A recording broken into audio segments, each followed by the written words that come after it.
And we're live. Hello, my friends. Hi, Jeremy, Lindsey, Tim, and our guests watching. I'm so excited for today. Yes, and today we have two wonderful people who Christelle does not know from school, apparently. I've been told off for saying that. It's the wonderful Lindsey and her husband, who Christelle has only met online, apparently. And they're here, and they do all sorts of. I mean, you guys have got the most amazing kind of online footprint. You've got negotiation stuff, you've got health stuff. So, if you had to, in 2 minutes or less, describe who on earth you are and why everybody loves you, could you briefly say like who you are and what you do? Sure. So I'm Jeremy, and this is my wife, Lindsey. And the reason everybody loves me is because my wife's really great. But we are wellness and health coaches. And I also happen to be a former hostage and crisis negotiator. So we combine all of those things to help other people actually become the heroes in their own story and transform their lives. That's what we do. Yep. We've been married for 19 years, and we have two teenage boys. Actually, well, they're still teenagers, but our oldest is 18, and he's going off to college in the fall. And by the way, I thought she was going to actually say we had a third child. I thought we were about to find out. I know. She's like, actually, I'm pregnant, but she's not. No. Our baby. That would be a really great clip afterwards. It's all right. Settle in. We're going to be empty nesters in the next 3 years. Yes. So, we're looking forward to our next chapter for sure. So much coming your way. Okay, so I'm going to dig right in because we only have a little bit of time with you. And I have watched you both build at least two communities very successfully. And I know that you have a story of failure and rebuilding and overcoming so many obstacles. Can we just dive right in and have you tell us about the importance of community, all of that? I want to hear it. Absolutely. So, well, first of all, we are really good at failing. And I think that's you got to be good with failing. I personally have failed at 7 different attempts to go after my dreams 7 different times, including a gumball business, which I don't even want to talk about, but I brought it up. So I think what has been so great, like why we've been successful, is that we've learned to turn the spotlight. And a community is built when the spotlight's not on the dude on the stage. And so I think that is one of the things that we love about community, is that we've learned to make it not about us, but yet the people that we're serving and who are serving each other. That's real community. It's not just one person or 2 people that are doing all the things. It's a group of people coming together to serve one another. And I think that's what we've done. Yeah. And I actually had no idea how to build social media, nothing like that. I kind of fell into starting to share my own health journey. This was like 7-8 years ago, when I was like, I need to do something. I was, post babies, and I couldn't blame the baby weight anymore on my 8-year-old. And so I was like, I got to do something. So I started sharing just that vulnerable side of a health journey. And that's where I started to find a community online that I could oh, you and me, we're doing this together. This is hard. Here's the challenges. And that authenticity is something that I swore I would always do no matter what. Just show up, share the good, share the bad, share the struggle. And that's what I've found is so key in building any sort of rapport with anybody, is you've got to share all the pieces, including the struggle, because we're all going to struggle in our health. We're all going to struggle in our business attempts, all of it. But if you can be vulnerable and share the entire story, you're going to build that trust and that authenticity, and it just comes out. And then it helps everybody else to feel like, me too. Dude, and there's a lot of power in me too. We say that a lot. The power in me too. Yeah. Absolutely. You're not alone. That's huge. So I might actually get a word in it. Word in edgeways. This is going to be a weird question, but as you're a little bit of an expert in failure before your success, at what point with these failures did you realize they were failures, and why do you know you're successful now? That's a weird question. Like, when do you stop, like, just keep on going and with something that you can see as a failure, and then actually work out and switch to something new, like a successful project? Yeah. So I think you realize your failings at different points in every venture. Like, I knew I was failing at the gumball business when nobody was buying gumballs. Like that, like, so that, but it really, as it relates to community building, because that is a big part of what we do. I will use my hostage negotiations. The first time I ever negotiated, I actually thought I was crushing it. I thought I was doing so good. And it was for an interview to be a hostage negotiator. And you had to do a scenario. And I walked in and I was doing great, talking like a man. They put me in a scenario where a man was on a bridge and he wouldn't talk to anybody. And so they said, go talk him off that bridge. And it was all pretend, but that the person who's doing it was really good. And so there I was, and I talked and I talked and I did everything right. He kept saying, go away. And I kept saying, no, I'm here to save your life. And probably not the best way to talk to somebody on a bridge, but I was like saying all those things. I left and I didn't realize how bad I had done. I actually thought I'd done great. The only reason I found out I had not done bad, or not done well, was when I went to the person who had encouraged me to interview for the spot, and I arrogantly asked the question, hey, I haven't heard back. When do I start? And then I got the response, do you want to know the truth? And obviously, no. The answer is no. I don't want to know the truth. If you have to ask me, then I don't want to know the truth. And she said that if that man had been a negotiator for 20 years, and he said that if I would have shown up and he was really in crisis, he would have jumped. So I think the first way you know that you're not, I don't want to say that you're failing as much. I shouldn't say failing. It's really that you're not living up to your potential. Yeah. The first way you know that is by getting some honest feedback. And so we ask for a lot of feedback. We ask for a lot of how is that working for you? Hey, how can we better serve you? Hey, what can we do differently in this situation? We ask for a lot of honest feedback from those we trust, always those we trust. From multiple areas of our life, we like to ask for that. So I think you find out you're failing when you're open to getting honest feedback. So I think that would be primarily the number one answer to that, Tim. I'm talking about honest feedback. We've got Jenny making a comment here. Hi, Jenny. Jenny's our friend from the UK. She's a good friend of mine. How do you find truth tellers that you can trust? Because that's so important. How do you find those truth tellers that you can surround yourself with?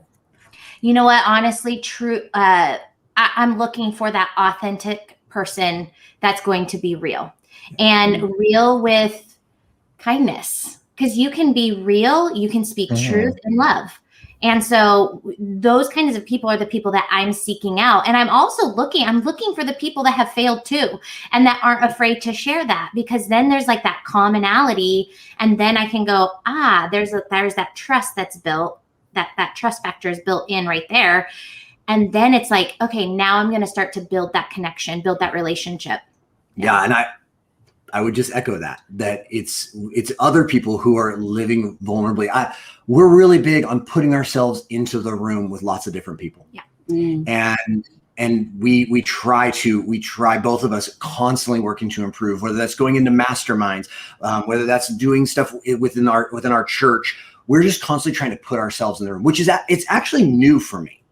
And so Lindsey's been doing this real well for a long time. For me, allowing others to speak into my life, it actually started at that point of realizing that I wasn't as great as I thought I was. And so for me, it is finding those people that they're vulnerable too. They're not just telling, they're asking as well. I think that's a big thing. If I don't know-it-alls usually don't know it all. So I'm looking for the person who doesn't think they know it all. Yeah. So let's talk about the hostage negotiation. I can't talk today either. What should you have said to that guy on the bridge? What was the way that you should have dealt with it? Yeah, that's actually that's the premise for how we've built our communities. it's less about what you say and more about what they are saying, even when they're not talking. So learning to listen is the greatest way to build influence in anyone's life. If you can become a great listener, you can build influence in anyone's life. And that was my biggest downfall. And people are talking even when they're not saying a word.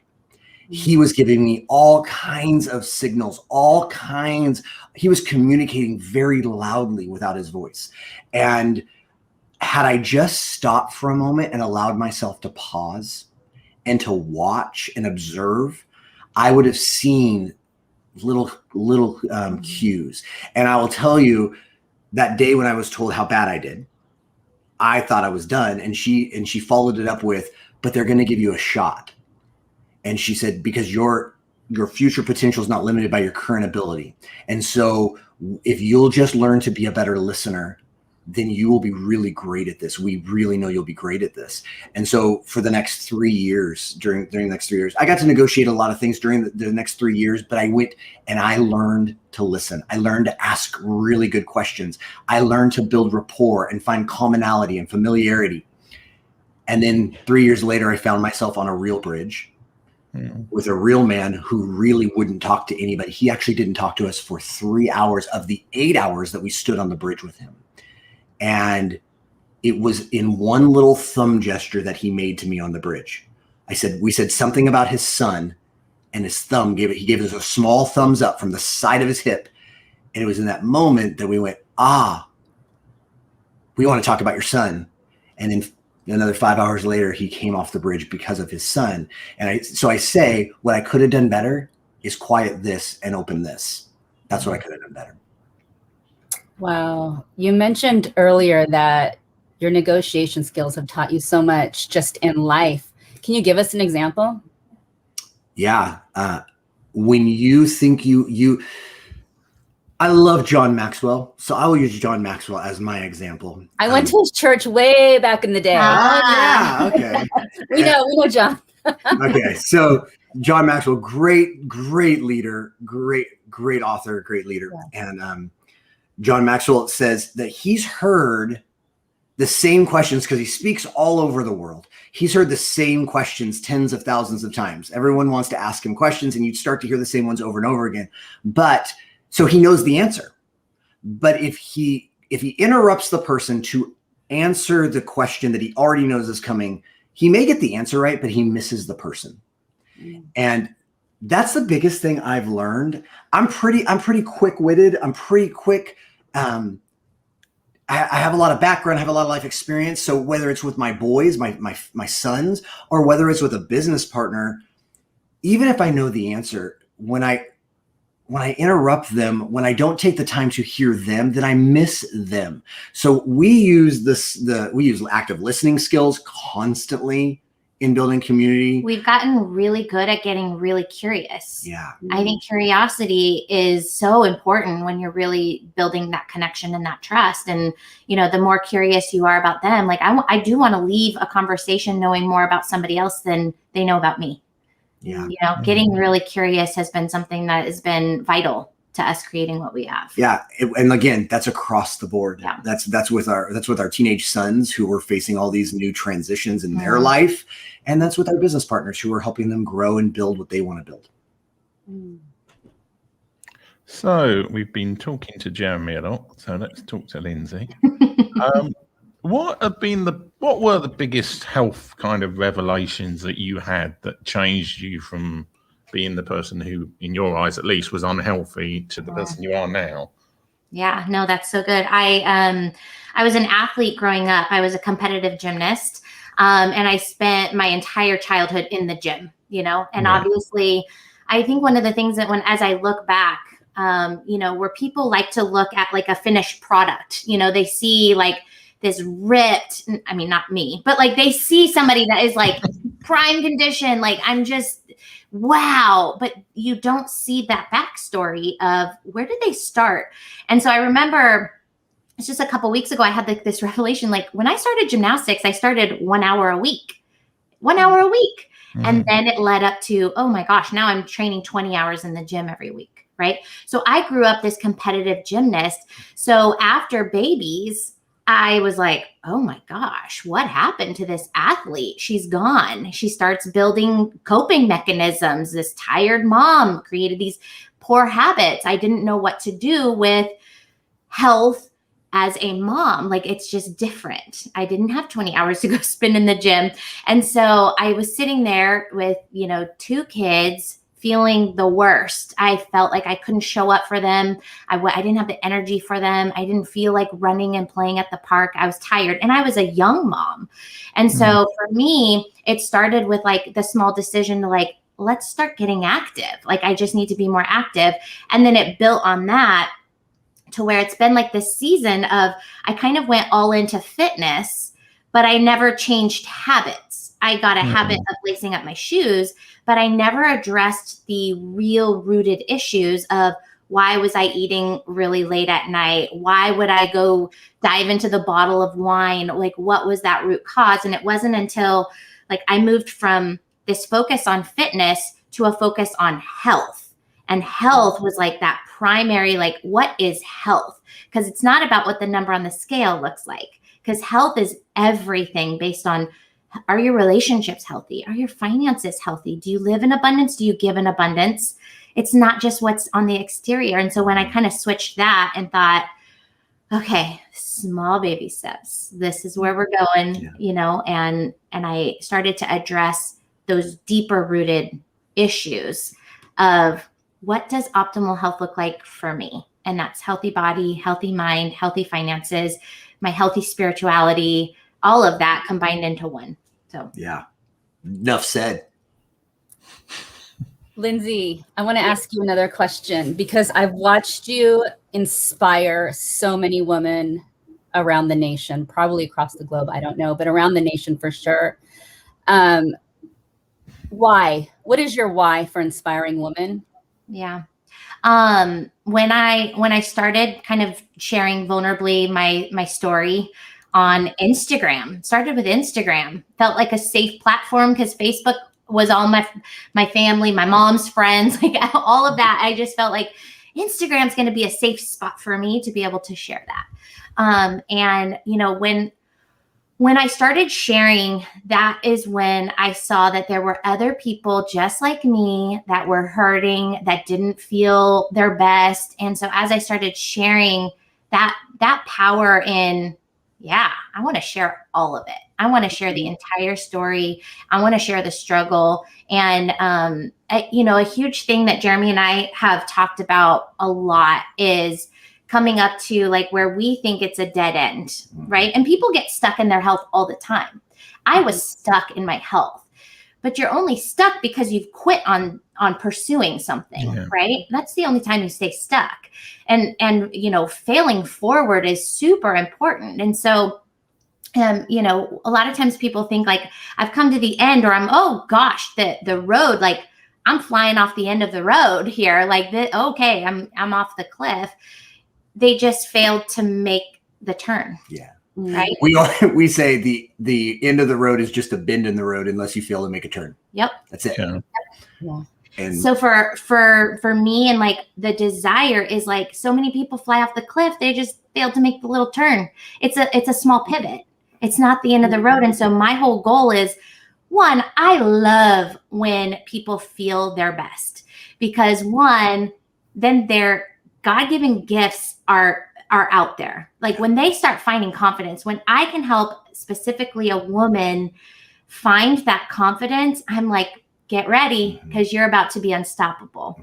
And it's just become this fire that has lit in me. That's like, I don't ever want someone to walk away from time with me, or, a relationship with me, or me as their health coach going, she missed me. She doesn't know me. So I always want to make sure that there is a connection to what they want. Yeah. And it's like, what's the dream? And what has stopped you from that? And finding what that is. It's like, okay, sometimes it just starts with that health. And then the confidence comes, and then they start pursuing the things that they've really missed. They've missed out on. Yeah. Since we do this together, I work with men and women, and we work together. there's just something, you ask why, when you've experienced freedom and you didn't even know you were trapped, you didn't even know you were imprisoned, and then suddenly you experience freedom, you want to unlock the doors for everyone. Yeah. And we say a lot, health craves health. And so both of us have experienced a health breakthrough, whether it was physically or then for me, it was really emotionally. As a guy, I thought, who cares? I don't need to lose weight. I'm married, so I'm good, right? So I'm not getting married again, you know. And then all of a sudden I started to get physically healthy, which led to some emotional changes, which led to my son saying, Dad, I'm so glad you got better because I'm not scared of you anymore. And I went, what? And once you've experienced that kind of breakthrough, you start to see, I'm like a walking quote machine. I apologize, but you know, there's a quote that says, when I was sick, I looked inward. When I found healing, I began to see others. And once you've experienced the kind of breakthrough we've experienced in our healthy body, our healthy mind, and our healthy finances, you want everyone to experience that kind of breakthrough in their life. That's our why. You never get tired of seeing someone else soar. Yep. You just don't. Yep. Yeah. I'll say something that I've noticed about both of you, though, and this is what sets you apart a little bit, is you build authentic friendship. And so I would say the cliche, it's all about building relationship, but I think it's more than that for both of you. I've seen you build friendships. How important is friendship to you? Actually, so funny. So I have like my vision board that I made. That's right here. I see it. This is where I work. This is my office. And I look at it every day. The things that I chose to contend for. My relationships are something on my dream board. Because if that's not something I'm dreaming or thinking about, then I'm not going to make it a priority. And, you know, when we became adults and then parents and then, you know, it's like, I'm so busy. I don't really have time for these relationships. And I found myself in this place of like missing that. And so this year that actually became a massive, like, I want real authentic connection, real authentic relationships. And so, I mean, we taught our boys, I think your mom taught you, like, to have friends, you have to be a friend. And so we taught that to our boys. Like, if you want to have friendships, you've got to be a friend. You've got to put yourself out there. And I realized, like, oh my gosh, we've been building 2 businesses now. We just have a lot going on. And our kids, they're athletes, and there's always something going on. But I was actually missing that real connection. We were built for that. We were built and created for relationships. Yeah. And so I put that on my vision board as something that I would choose to contend for. And so for me, I totally made it a matter of prayer. Like, who do you want me to be surrounded with? And it's been pretty amazing to watch, as obviously we've done our part to build connection and relationship. Like, I'm going to pursue you. And that's actually not a strength for me. Like, I love it when people come to me, let's have a coffee date. And so I kind of flipped that role around and was like, I would love to go to lunch with you. I would love to have coffee with you. Just making that a priority. And I think it's interesting that you say that even of me, because I feel very much like I'm a really well-intentioned friend who doesn't always follow through with his intentions. And it's been this last season of my life. I retired from a regular job, whatever that is anymore. No, there's no such thing as a regular job anymore. But I retired from a regular job and found myself going, do I have friends? I have positional friends. When I work with them, we're friends. I was a pastor for a season of my life. When I was their pastor, I was their friend. When I'm their business mentor, I'm their friend. But do I have just friends? And feeling very alone and going, something's missing there. And what was missing was my own personal actions to go out. Lindsey, like I said, that's funny for us, when she said that, like, we don't always do the pursuing. That's not easy for us. It's so important that I'm making myself very uncomfortable calling guys that I probably would most of the time go, they probably don't want to hang with me. Why would they want to hang out with me? And just being intentional and going, okay, hey, let's go get some food, mask up, let's go get some food. Okay, And you did this, and I just have to laugh. I'm sorry, because this is our generation of phones, right? But now the kids these days. Well, at least it's not winding one up. I was like,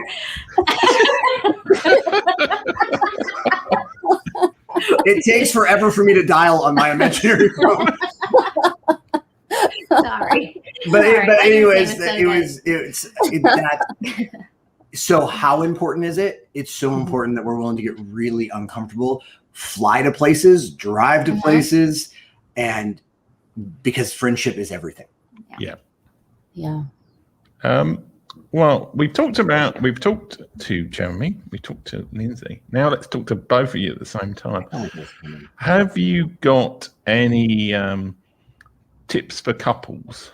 So we're holding you up here as a good couple, whether you are or not, individually. But what are your? Let's have one piece of advice for a couple from both of you. What makes a good couple? Oh, okay.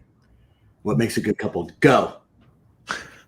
Well, the struggle is absolutely real. About 7 years into our marriage, the 7-year itch was a real thing for us. And we found ourselves at a crossroad of like, okay, we're walking away. He was walking away because of decisions that I had made that really hurt him. And our pastor gave us the best advice. He said, stop fighting for the old marriage. If you want to actually stay and fight for a new one. And so for me, when I look back, I obviously, counseling was huge for us. We needed to make sure that we were getting healing and in our own lives, because imperfect people don't make, we had to get healthy individually, healthy here. And so for us, we had to really do the hard work of forgiveness and then fighting for this new one. And we really did let go of that past so that we started focusing on okay, we can't change that, but this we can change. We can change what's ahead of us. And so that is really daily we fight for the new us of what this looks like moving in the future. And I think along those lines, I was thinking there's a term that we use in business that I think applies to marriage. It's do the work. And it's do the self work. What I was wanting was for Lindsey to get better. I was wanting Lindsey to do what she wasn't doing. And if you want any relationship to get better, work on you. Be the person that you would want in the relationship, even if the other person's not showing up. The other thing that our pastor said to us is, you don't stay married because of your love for one another all the time. You always stay married because of your commitment. And so instead of us, like she said, we went to counseling separately. It wasn't always together. I needed to work on me. She needed to work on her. And yes, then we would work together. But until I was willing to work on me, I had to stop blaming her. I think you were starting to say two halves don't make a hole in a marriage. It's two holes that make a hole in a marriage. And so I watch a lot of couples. My biggest tip is, if your spouse isn't living up to your expectations, then you level up your game and you get better. That's phenomenal. I want to ask one last question before we go. I love the word hope.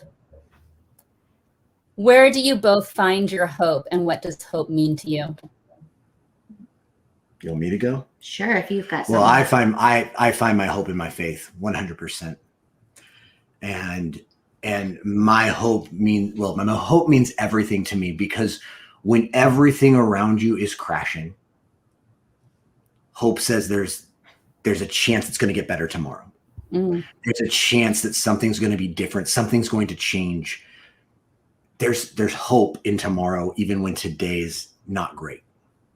And so hope, and that for me, that only comes from my relationship with the Lord.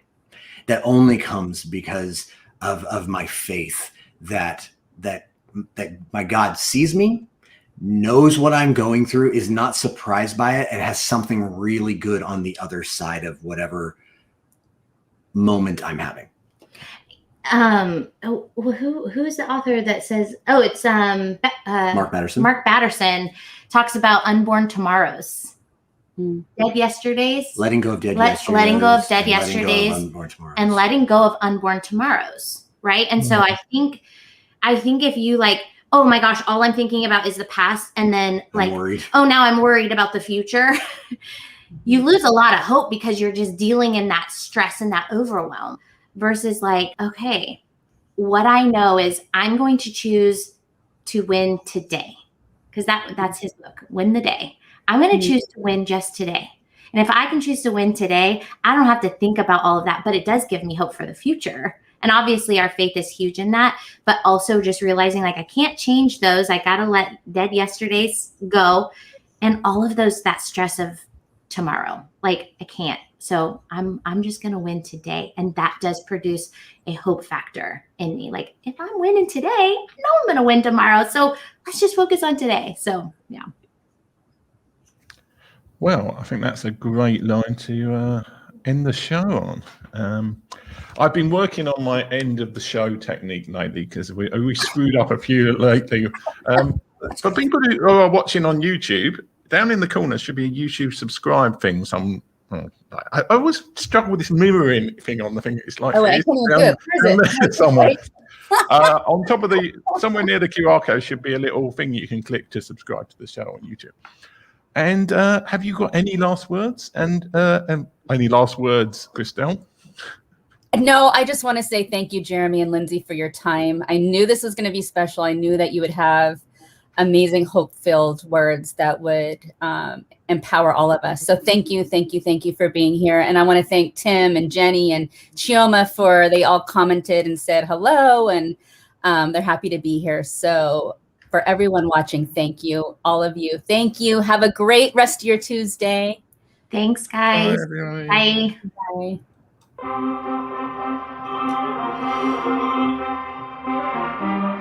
This is terrifying for me.